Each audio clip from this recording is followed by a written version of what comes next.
Buenas tardes. Continuamos con la segunda parte de este tema 3. Con este tema hemos iniciado la parte más teológica de este curso de Introducción al Cristianismo y es sobre todo ahora del mensaje del Hijo de Dios, y a continuación vamos a profundizar en todos los elementos que componen un poco los fundamentos de la teología cristiana. En este tema del mensaje del Hijo de Dios nos hemos centrado sobre todo en profundizar en su predicación, especialmente en la predicación que manifiestan los evangelios, es la predicación sobre el reino de Dios. ¿Qué significa el reino de Dios? ¿Qué significa todo lo que Jesús quiso transmitir con esta expresión? Normalmente, pues identificamos a Jesús en el Evangelio, en esos grandes discursos con multitud de ejemplos, parábolas, eh, enseñanzas que iba haciendo. Y como decía, hay una gran cantidad de discursos que él dedica precisamente a explicar a todo el pueblo, a todos los que le escuchaban, qué es el reino de Dios y cómo tenemos que prepararnos para esta realidad. Y vamos a continuar entonces viendo este concepto. Recordamos que el día pasado, después de la introducción, pues estuvimos viendo la figura de Jesús, presenta cómo le descubren, ¿no? Fundamentalmente bueno, en la categoría de profeta, pero incluíamos su presentación como maestro en Israel, con discípulos, como profeta, efectivamente, y también precisamente su presentación como Mesías, el Cristo. Y entramos también en un segundo apartado en la conciencia que tenía Jesús de su misión, de lo que él era. Lógicamente, simplemente podemos atisbar lo que nos dicen los evangelistas en sus textos sobre este tema, pero dicen mucho y hay, digamos, una declaración evidente de lo que es Jesús, de quién es Jesús. Y en tercer lugar, entramos en otro de los rasgos que destacan los evangelistas, que es su profunda unión con el Padre a través de la oración. Momentos en que Jesús se dedicaba a la oración, a ese diálogo personal con el Padre. Y hoy nos toca entrar precisamente en el núcleo de lo que estamos diciendo, de lo que es el reino de Dios, de lo que Él predicó. Primero veremos cómo Israel concebía este concepto, el reino de Dios, y cómo tuvo Jesús que, entre comillas, luchar contra este concepto, porque era un concepto equivocado, para presentar realmente la realidad del reino de Dios. Y después entraremos en tres de las grandes manifestaciones de lo que es el reino de Dios: los milagros, las parábolas y las bienaventuranzas, para concluir finalmente presentando sobre todo pues a Jesús. Vamos a ver lo que nos depara el día de hoy en estos conceptos.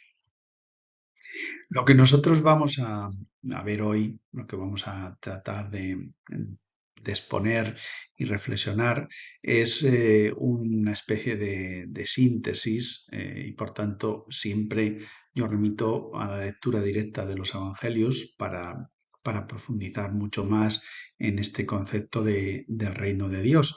Pero de algún modo sí que podemos hacer una síntesis de lo que Jesús fue, pues predicando especialmente a sus discípulos y a todos los que le escuchaban sobre este tema. Vamos a ver lo primero, el concepto judío que existía del reino de Dios. Para esto, pues vemos que Jesús en principio predica el reino desde el primer momento. Así nos lo presenta Marcos en el Evangelio que podemos considerar cronológicamente el primero que se escribe, el Evangelio de Marcos, al inicio de ese primer capítulo de Marcos dice estas palabras: marchó Jesús a Galilea y proclamaba la buena nueva de Dios. El tiempo se ha cumplido y el reino de Dios está cerca. Convertíos y creed en la buena nueva. Estas son las palabras de Jesús con las que inicia su predicación del reino. Pero frente a esta visión estaba esa visión que vamos viendo poco a poco en la confrontación, especialmente con fariseos, escribas y otros personajes que aparecen en el Nuevo Testamento. ¿Por qué existe esa confrontación ante la predicación de Jesús? ¿Por qué no admiten los judíos directamente? Bueno, muchos sí, los que le siguieron, y poco a poco se fueron convirtiendo. Pero al principio existía una resistencia. ¿Por qué? El pueblo judío se ha formado, digamos, como un pueblo que sigue a Dios, que sigue la revelación de Dios. Dios se ha revelado a ellos, Dios les ha escogido como pueblo elegido precisamente para a partir de ese pueblo llegar a toda la humanidad, ¿no? Es, bueno, pues un camino, el misterio del camino de Dios, la pedagogía de Dios que poco a poco se va revelando y se va manifestando en este pueblo judío, ¿no? Es decir, Dios ha sido para ellos como el único guía, el único rey, y es un rey que les ha liberado de la esclavitud, les ha dado una nueva tierra y ha hecho que prosperen como pueblo, ¿no? Pero precisamente estas experiencias de esclavitud, de dominio de otros pueblos, no olvidemos que Israel es un pueblo pequeño dentro del marco de imperios de Oriente Próximo, especialmente el imperio egipcio o el imperio de Mesopotamia, ha hecho esta concepción, digo, de ser un pueblo amenazado, dominado y a veces sometido a esclavitud, ha hecho que desarrollaran un concepto del reino de Dios muy vinculado precisamente a la prosperidad, a que todo vaya bien en Israel, a un bienestar, a una felicidad material, incluso como se manifiesta en muchos textos del Antiguo Testamento, a la muerte de los enemigos, como que muchos escritores de los libros del Antiguo Testamento piden a Dios, en los Salmos se ve muchísimo, la muerte de los enemigos y concretamente el último imperio que les está sometiendo es el Imperio Romano. Y por eso ellos habían concebido la llegada del reino de Dios como la liberación del Imperio Romano. Entendían que el Mesías tendría que liberarles de ese imperio, tendría que restablecer de algún modo el poder de Israel de manera que prevaleciera sobre los otros pueblos. Esa era su concepción de lo que sería el reino de Dios. Podemos entender que este no era el mensaje de Jesús, ni era lo que Dios había querido manifestar al pueblo judío, pero ellos lo entendieron así, lo habían transformado así. No todos, no todos. Había muchos que conservaban este deseo de Dios precisamente de establecer su reino de otro modo, de un modo mucho más espiritual. Y eso es lo que también hace que acojan a Jesús. Pero Jesús tuvo que luchar contra este concepto equivocado del reino. Por eso vamos a ver ahora esas características de la predicación de Jesús sobre el reino de Dios.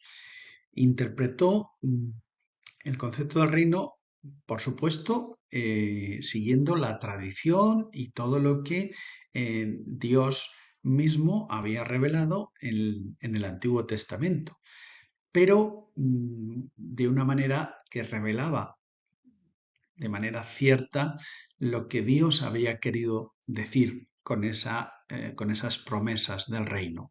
Y eso es lo que hizo que chocara con la concepción que tenían los judíos, que como he dicho antes, pues era una concepción muy materialista de lo que era el reino de Dios. Bien, vamos a ver en 10 puntos las características fundamentales de la predicación de Jesús sobre el reino de Dios.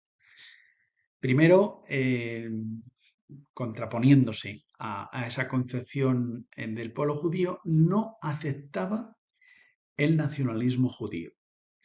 Es decir, ellos entendían que eran los únicos que se iban a salvar, los únicos elegidos. Todos los demás eran gentiles o bárbaros, podemos decir, o personas extrañas, digamos, a ese pueblo elegido y por tanto que no recibirían la bendición de Dios.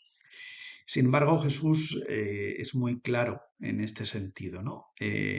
De hecho, hay un momento, una escena en Mateo 8, como os pongo aquí en el texto, cuando Jesús termina de curar al ayudante, al siervo de un oficial romano, que dijo: os aseguro que no he encontrado en Israel a nadie con una fe tan grande como esta. Estaba hablando de este oficial romano. Y os advierto que vendrán muchos de Oriente y Occidente y se sentarán a la mesa con Abraham, Isaac y Jacob en el reino de los cielos. En cambio, los que primero fueron llamados al reino serán arrojados fuera a la oscuridad. Bueno, este es es un texto tremendo para un judío que estaba acostumbrado a que, no, nosotros seremos los primeros y nos sentaremos en la mesa de los patriarcas en el reino de los cielos, pues disfrutando del premio. Y Jesús dice que no por ser judío, no por ser de la nación judía, pues uno iba a recibir esa salvación si no acogía verdaderamente lo que Dios había venido a decir. Claro, eso pues al pueblo al principio le chocaba, pero iba entendiendo, si de buena fe iban escuchando lo que Jesús iba diciendo, lo que iba haciendo a través de los milagros, pues iban entendiendo ese nuevo concepto, porque Jesús hablaba con una autoridad suficiente. Pero otros no podían aceptar esa predicación de Jesús que contravenía su concepción del reino de Dios.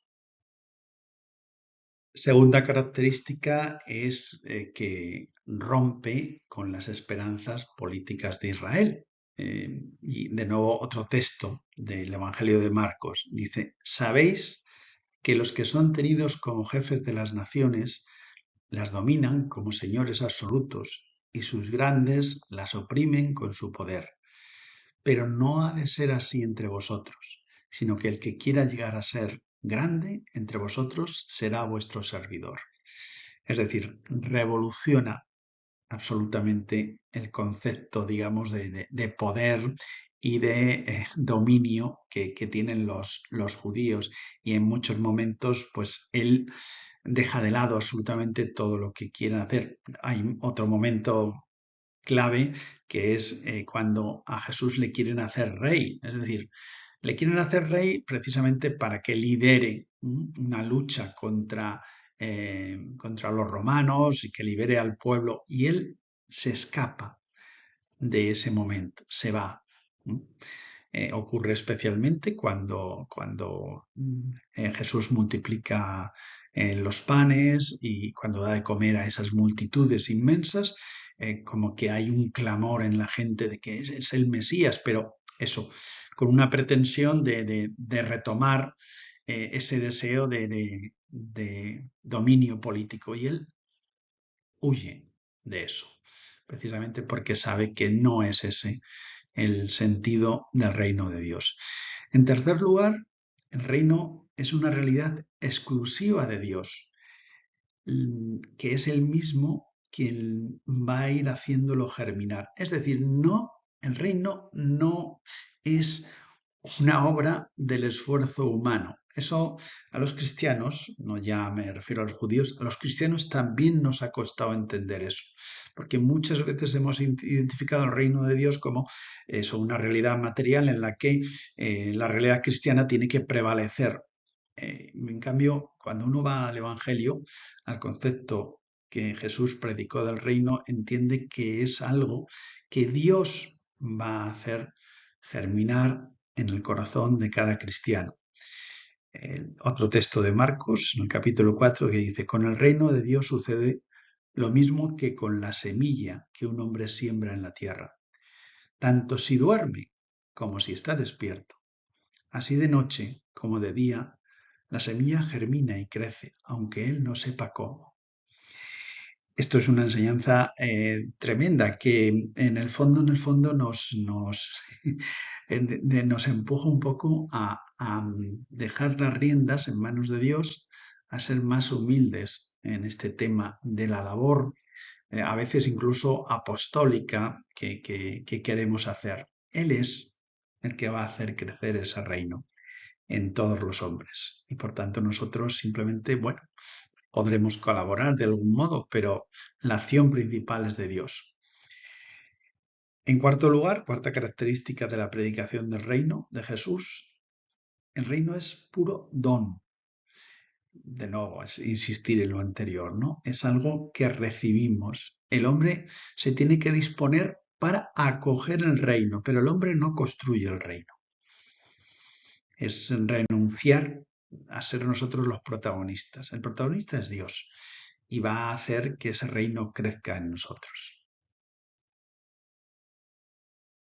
Quinta característica, el reino de Dios, ¿no? O el reino de los cielos. Sabéis que en los evangelios a veces usa la expresión reino de Dios y otras veces se usa la expresión, los evangelistas, de reino de los cielos. Es idéntico, son, digamos, sinónimos, dos maneras de expresarse que los evangelistas han querido recopilar, porque posiblemente Jesús, que es el originario, digamos, el origen de estas expresiones, pues usaría indistintamente una u otra.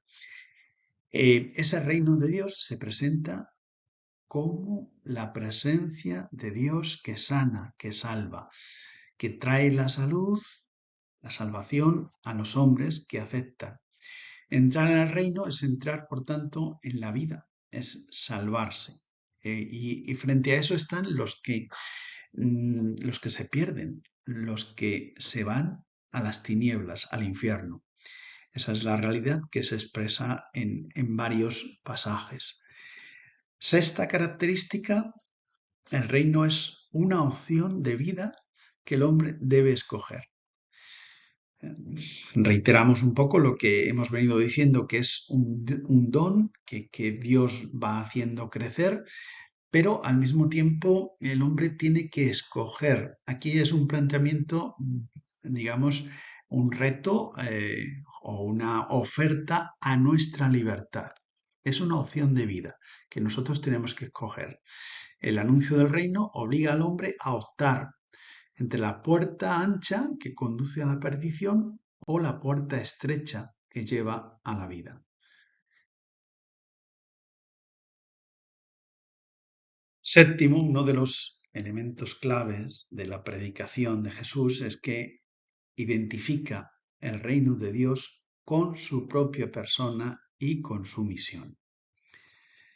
De hecho, hay muchos textos, pero aquí os pongo el de la pasión, el interrogatorio de Pilato, que es revelador, ¿no? Pilatos preguntó a Jesús, ¿eres rey?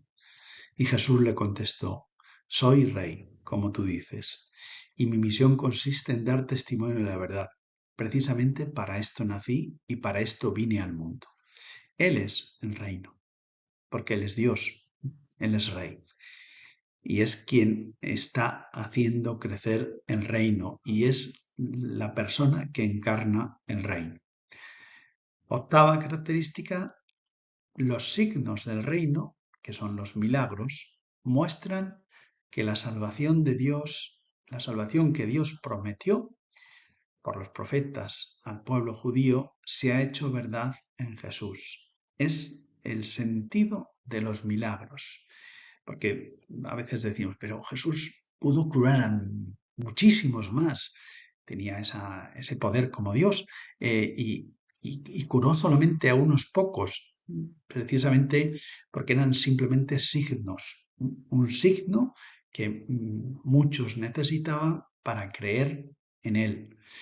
Y así también lo dice en el texto de Mateo cuando han ido a verle discípulos de Juan el Bautista a decir, bueno, pero ¿eres el Mesías o no? Y él dice, volved a Juan y contadle lo que estéis viendo y oyendo.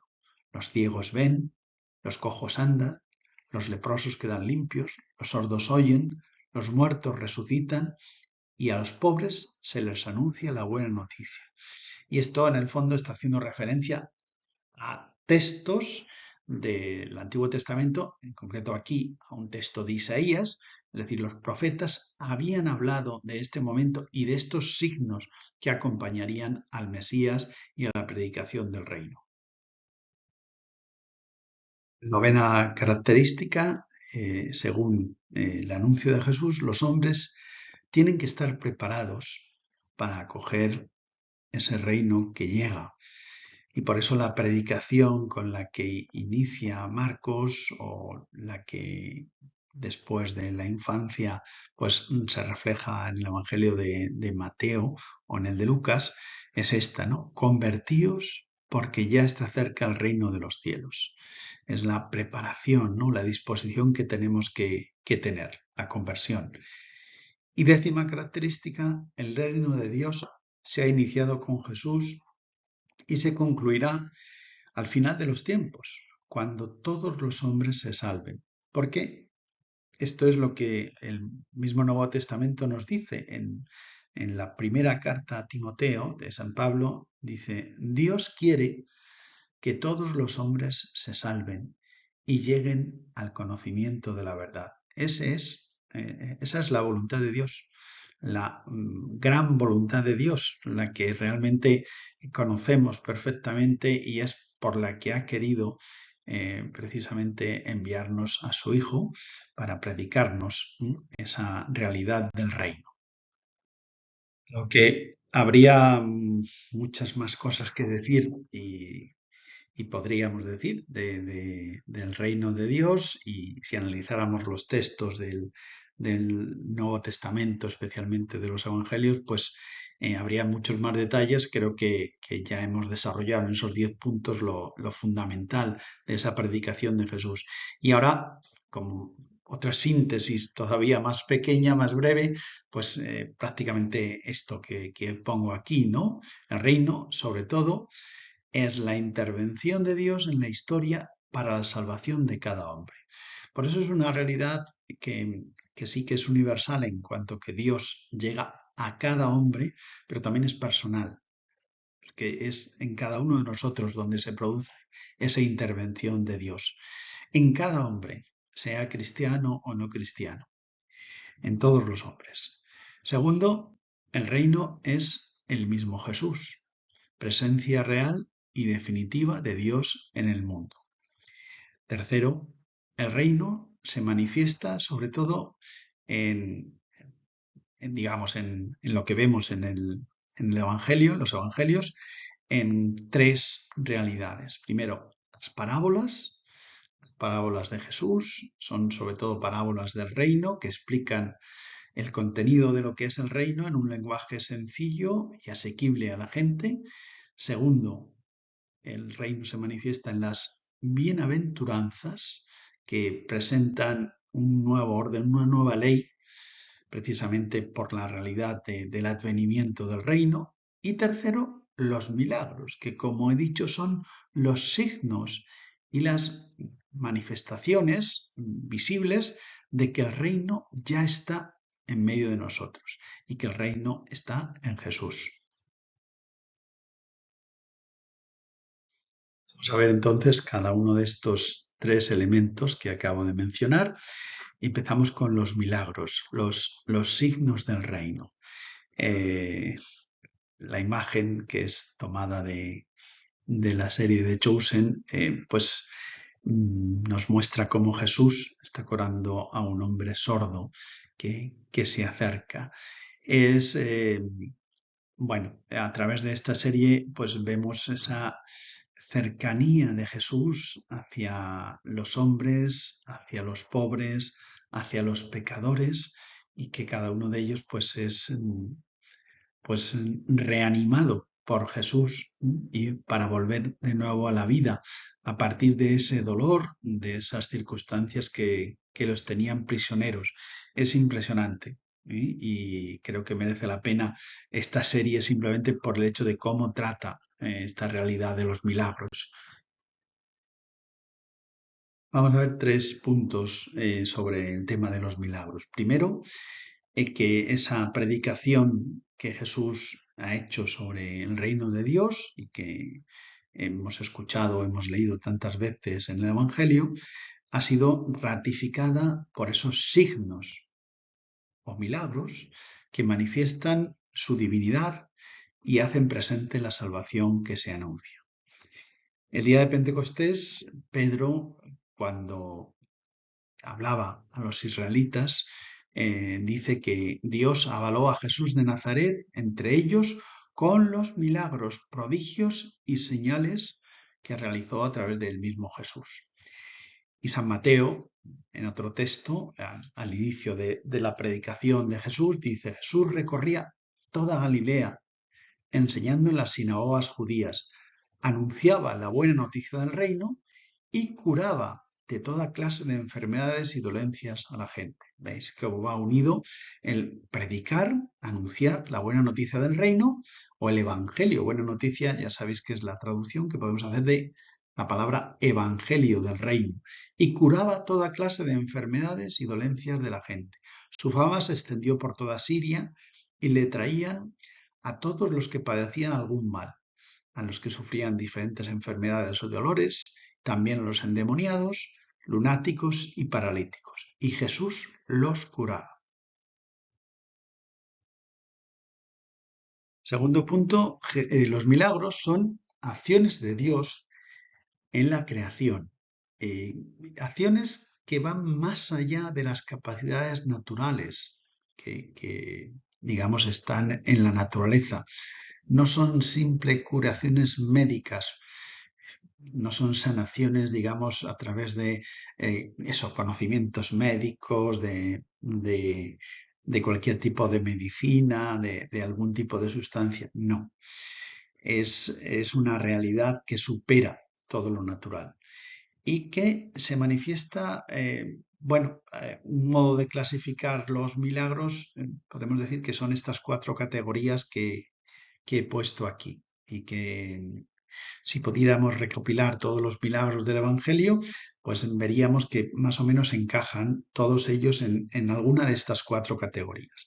Primero están los milagros que manifiestan un dominio sobre las fuerzas de la naturaleza. Por ejemplo, la conversión del agua en vino, la pesca milagrosa, el andar sobre las aguas del mar, vamos, del lago de Genesaret, la multiplicación de los panes y los peces, la tempestad calmada, todo es dominar las fuerzas de la naturaleza o ponerlas en función para las necesidades, por ejemplo, de dar de comer a los hambrientos, ¿no? O convertir el agua en vino. Segundo tipo de milagros serían las curaciones de personas enfermas. Hay muchos también y todos recordamos pues la curación de la suegra de Pedro, la curación de la mujer cananea, los leprosos, ¿no? El criado del centurión, el paralítico de Cafarnaún y muchos más, ¿no? Sordos, ciegos, la hemorroísa. Todos ellos son curaciones de Jesús de su enfermedad. Tercer tipo de milagros son los exorcismos o expulsión de demonios. De estos también hay unos cuantos testimonios. Por ejemplo, tenemos la curación del endemoniado casi al principio del Evangelio de Cafarnaún o el famoso endemoniado de Gerasa. Eso que luego soliviantó un poco a la población porque Jesús expulsa a los demonios y los lanza a una piara de cerdos y esa piara pues se precipita al lago. O la curación del endemoniado mudo. Cuarto tipo de milagros, la resurrección de muertos. De esto tenemos al menos tres testimonios en los evangelios. Está el hijo único de la viuda de Naín. Jesús pasaba por allí y se compadeció del dolor de esa madre por haber perdido, una mujer viuda que había perdido su único sostén y prácticamente el único sentido de su vida. Entonces Jesús resucita a su hijo en una acción maravillosa de misericordia del Señor, ¿no? De compasión. Segunda resurrección, la hija de Jairo. Recordad que es una escena donde se produce también la curación de la hemorroísa. Es una escena preciosa. Está narrada en los tres evangelios. Aquí hago referencia al de Lucas, pero se puede ver en los otros también, en Marcos y en Mateo. Es esa curación de la hija de Jairo. Jairo, que era, digamos, el responsable de la sinagoga de Cafarnaúm, y la niña que acababa de morir, y cómo Jesús pues la resucita. Y en tercer lugar, la resurrección, también muy conocida especialmente en el Evangelio de Juan, narrada en el Evangelio de Juan, de Lázaro, de su amigo Lázaro. Su amigo que, bueno, en los evangelios no se sabe de cuándo es amigo, pero fácilmente pues uno puede pensar, un amigo de casi de toda la vida, ¿no? Al que Jesús quería entrañablemente, igual que a sus hermanas Marta y María. Bueno, pues esa tercera resurrección. Tengamos en cuenta que son resurrecciones en el sentido de volver a la vida, pero todos ellos luego murieron después de manera natural. No es como la resurrección de Cristo, para que entendamos, sino que es, bueno, pues son milagros que hacen que estas personas vuelvan a la vida. Tercera y última cuestión sobre los milagros es que después de haber visto estos tipos de milagros, estos cuatro tipos de milagro y lo que hemos dicho, pues podríamos, bueno, avanzar una definición de lo que es un milagro como una actuación sobrenatural de Dios en Jesús que ostensiblemente realiza y manifiesta la salvación. Es decir, está sirviendo como propósito precisamente para la dedicación de lo que es el reino de Dios, que es la llegada de la salvación en medio de los hombres.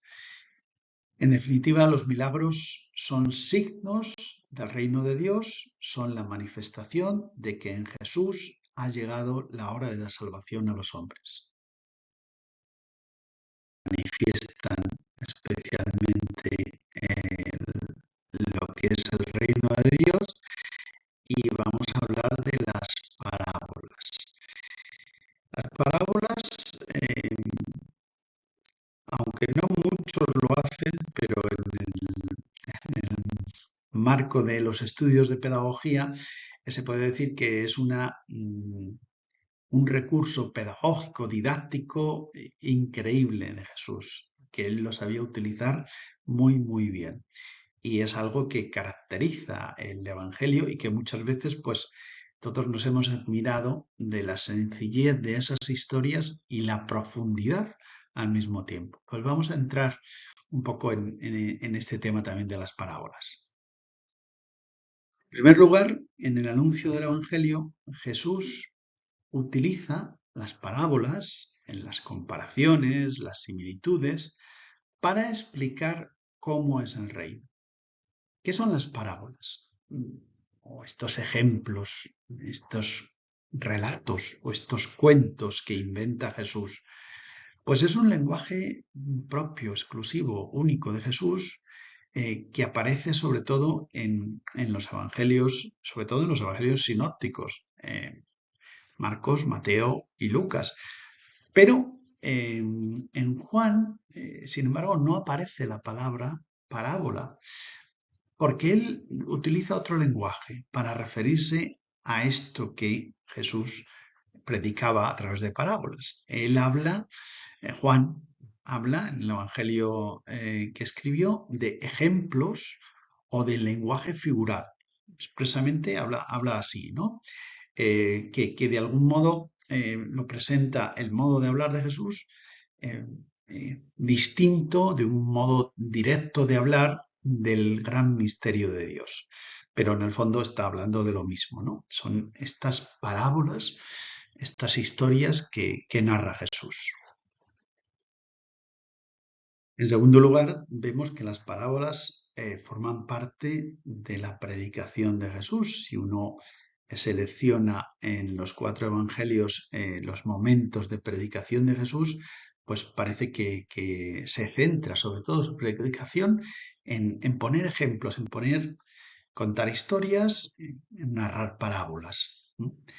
Y aprovecha la fuerza, si queréis, evocadora, casi visual o sensorial de las parábolas, que a la vez hacen muy explícito, porque son ejemplos muy sencillos de vida cotidiana, pero también mantienen el misterio y es un lenguaje un poco que a veces esconde una gran realidad detrás. Y yo creo que Jesús lo hace con un arte único. Ese manifestar con palabras sencillas, con situaciones sencillas, con historias muy cotidianas, pero al mismo tiempo detrás hay una gran realidad. Tercer lugar, las parábolas son muy numerosas. A ver, una categoría estricta de siguiendo cuando los evangelistas han hablado de parábola explícitamente, pues podríamos decir que hay unas 27. Sin embargo, cuando Jesús a veces cuenta una parábola, no siempre el evangelista le pone como título la parábola de, sino que habla de Jesús dijo, y entonces hay una parábola ahí, y podríamos decir que hay casi 70. Otros incluso añaden pues algunas otras comparaciones o dichos de Jesús y hablarían, otros estudiosos digo, hablarían casi de 100 parábolas en los 4 evangelios. Bueno, está claro que no se ponen de acuerdo, lógicamente, pero sí que vemos que es un gran número de estas expresiones del lenguaje de Jesús el que utiliza en los evangelios. En lo que sí que se ponen de acuerdo sería en la clasificación de las parábolas. De manera general, casi unánime, se habla de 2 categorías de parábolas. Por un lado están las parábolas didácticas o formativas y por otro lado estarían las palabras morales o parenéticas, de exhortación. Bien, ¿qué son las parábolas didácticas? Pues son aquellas que Jesús utiliza para enseñarnos sobre todo lo que es el reino de Dios. Y entre ellas, pues están quizá las más conocidas. Bueno, todas son conocidas. Muchas son, en Mateo las ha agrupado en el Sermón del Monte, eh, por ejemplo, la parábola del sembrador, la parábola de la cizaña y el trigo, de la mostaza, del grano de mostaza que crece, hablando del reino de Dios, es como un grano de mostaza, o la levadura que se echa en la masa y la hace crecer, o las famosas del tesoro escondido, que veis en la representación que se ve aquí en la diapositiva, ¿no? El hombre que busca, que compra un terreno y de pronto encuentra un tesoro, y compra, mejor dicho, en ese momento ya el terreno para tener ese tesoro, ¿no? O sea, el deseo de tener el reino, ¿no? La perla de gran valor, la red, que recoge multitud de peces, todas esas son parábolas que están enseñándonos, por eso, parábolas didácticas sobre la realidad del reino, distintos aspectos del reino. Pero lo que dije antes, las parábolas no hay que leerlas en su literalidad, es decir, sencillamente parece que expresan lo que está diciendo. No, hay un misterio escondido detrás que hay que interpretar, que hay que acoger y que hay que desentrañar poco a poco. Y luego están las parábolas morales, es decir, las que nos dicen cuál debe ser nuestra actitud, cómo tenemos que comportarnos, qué tenemos que hacer. Y ahí también hay unas parábolas preciosas. Las más conocidas son las parábolas de Lucas, las que llamamos las parábolas de la misericordia. La oveja perdida, la moneda perdida, la dracma perdida, y la parábola de los dos hijos y el padre bueno, o mejor, o más conocida como la parábola del hijo pródigo, pero en realidad quizá el protagonista es realmente el padre, que está revelando el corazón de Dios, precisamente. Todo eso y nuestras actitudes, representadas muchas veces en los dos hijos, que muchas veces somos uno y otro. Todo eso, repito, es lo que va manifestando las actitudes que tiene que tener el hombre ante la realidad del reino de Dios. Y quinto y último elemento, las parábolas son, como decía al principio, un medio didáctico propio de Jesús, que de algún modo se acercó, como no podía ser de otro modo, siendo como era conocedor del pueblo judío, se acercó a la mentalidad judía, a la mentalidad semítica de todo el entorno, para entrar en el corazón de cada hombre precisamente a través de esas imágenes de las parábolas, ¿no? Se trataba, por tanto, de hacer accesible, por medio de una historia popular, un cuento, el misterio del reino de Dios, explicando su naturaleza y, de alguna manera, diciendo cómo tenemos que disponernos para entrar en el reino de Dios. Es muy importante este modo de predicar de Jesús porque a veces nos enseña lo que nosotros deberíamos hacer a la hora de hablar. A veces nos liamos con muchas teologías y muchos conceptos abstractos, extraños, y sin embargo, si uno va al Evangelio y escucha lo que Jesús decía, pues tendríamos que decir, bueno, dejemos de lado tantas complicaciones y hagamos las cosas más sencillas. Yo enseño ahora pues pedagogía didáctica de la religión en la escuela, que es una de las asignaturas de la DECA para ser profesor de religión para los maestros de infantil o de primaria. Y a mis alumnos les digo que fundamentalmente cuando ellos sean profesores de religión, lo que tienen que hacer es contar a los niños esto, historias bíblicas, de manera muy sencilla, y a partir de esas historias bíblicas, tanto del Antiguo como del Nuevo Testamento, pues sacar enseñanzas. Pero no olvidemos que este es el método fundamental de enseñanza de Jesús de lo que es la realidad del reino. Y tercer elemento clave en lo que es el concepto del reino y en la predicación del reino son las bienaventuranzas, que son el corazón de la predicación de Jesús sobre el reino, es precisamente este tema de las bienaventuranzas, que es la nueva ley del reino. En el Nuevo Testamento, las bienaventuranzas son la expresión de lo que Jesús de Nazaret quiere decirnos sobre lo que es el hombre que ha acogido el reino, que ha acogido la salvación de Dios. Y por eso llama bienaventurados, es decir, felices, ¿no?, a los que viven así, ¿no?, acogiendo el reino. Es la nueva ley frente a la ley antigua, lo que de algún modo contrapone la concepción del reino que se manifestaba en la comprensión que tenían, la interpretación que los judíos hacían de la antigua ley, de todo lo que era la tradición del Antiguo Testamento. Frente a esto, Jesús propone especialmente las bienaventuranzas, ¿no? Todo lo que hemos visto de las parábolas, pero el corazón serían las bienaventuranzas. Tenemos dos versiones de las bienaventuranzas. Han sido recogidas por dos evangelistas, Mateo y Lucas, que, por lo que podemos entender, las han adaptado.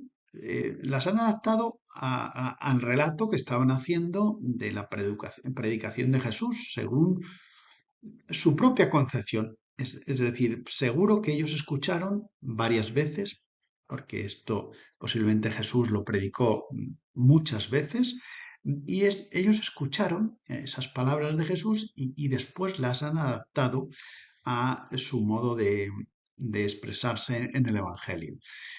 Mateo especialmente va a centrarse en la justicia. Lo veremos luego en el texto.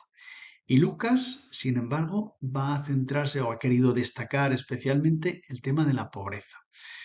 Va muy de acuerdo con la visión que tenemos de lo que cada uno quiere expresar en su evangelio. Y por eso digo que son como adaptaciones de esta realidad. Y no tenemos que tener miedo a decir, oye, pero ¿cómo uno solamente tiene 4 bienaventuranzas y otro tiene 8? ¿Cuál es el verdadero? Los dos. Prácticamente, digamos que coinciden en lo esencial, pero repito que cada uno hace su labor redaccional, interpreta lo que Jesús decía y lo pone ahí. Y todo eso es inspirado. Dios ha querido que nos lleguen esas dos versiones de las bienaventuranzas. Por eso digo, si Dios ha querido que nos lleguen esas dos versiones, habrá que ver el subrayado, lo más importante. Y decíamos que Lucas se centra sobre todo en la pobreza. Eh, por eso, él hablando en un tono fundamentalmente social, menciona 4 bienaventuranzas o bendiciones, unidas a 4 ayes. Es decir, él dice, bienaventurados los pobres, etcétera, pero luego dice, ay de los ricos. Está prácticamente el texto a continuación uno de otro y son 4 bendiciones y 4 ayes o amenazas. Precisamente con este discurso está preparando el discurso de amor a los enemigos.